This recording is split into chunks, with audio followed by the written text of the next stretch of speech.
दादू Khan report करे रहियो आहे सखी सरदार चारण। करप्ट ऑफिसर पंहिंजी करप्शन लिकाइण लाइ पाण ई करप्शन ख़िलाफ़ आलमी ॾींहुं मल्हाए रहिया आहिनि। दुनिया भर में करप्शन जे ख़ात्मे जो आलमी ॾींहुं मल्हायो पियो वञे। उन सिलसिले में दादू में बि करप्शन ख़िलाफ़ आगाही वधाइण लाइ हिकु रैली कढी वई, जंहिंजी अॻवाणी additional deputy commissioner Dadu Wajahat Ghafoor ऐं deputy director anti corruption Ali Haider Shaikh कई। उहा रैली डिप्टी कमिश्नर ऑफिस खां शुरू थी दादू प्रेस क्लब ते इख़्तिताम पज़ीर थी। रैली में एंटी करप्शन अमले, तालीम खाते जे ऑफिसरनि ऐं रेवेन्यू खाते जे ऑफिसरनि वॾी तइदाद में शिरकत कई। शिरकत कंदड़नि करप्ट ऑफिसरनि जे हथनि में प्ले कार्ड हुआ ऐं करप्शन ख़िलाफ़ ख़ुदि ई नारा हणंदे उन जे मुकमल ख़ात्मे लाइ गॾियल जदोजहद जारी रखण जो अज़म ज़ाहिर कयो। एडिशनल डिप्टी कमिश्नर वजाहत गफूर ख़िताब कंदे चयो त करप्शन समाज जी तरक़ी, शफ़ाफ़ियत ऐं सुठी हुक्मरानी जी वाट में सभ खां वॾी रंडक आहे ऐं उन जो ख़ात्मो तॾहिं मुमकिन आहे जॾहिं इदारा ऐं अवाम गॾिजी किरदार अदा कनि। Deputy director anti corruption Ali Haider Shaikh चयो त करप्शन में मुलविस माण्हुनि लाइ का बि रिआयत न हूंदी ऐं उन्हनि ख़िलाफ़ कानून मुताबिक़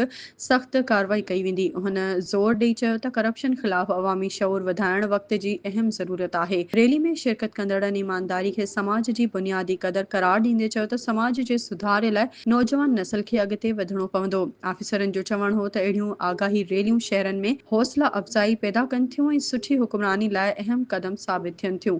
जेकॾहिं इदारा ऐं अवाम गॾिजी करप्शन ख़िलाफ़ कमु कनि त समाज में नुमाया मस्बत तब्दीली आणे सघिजे थी।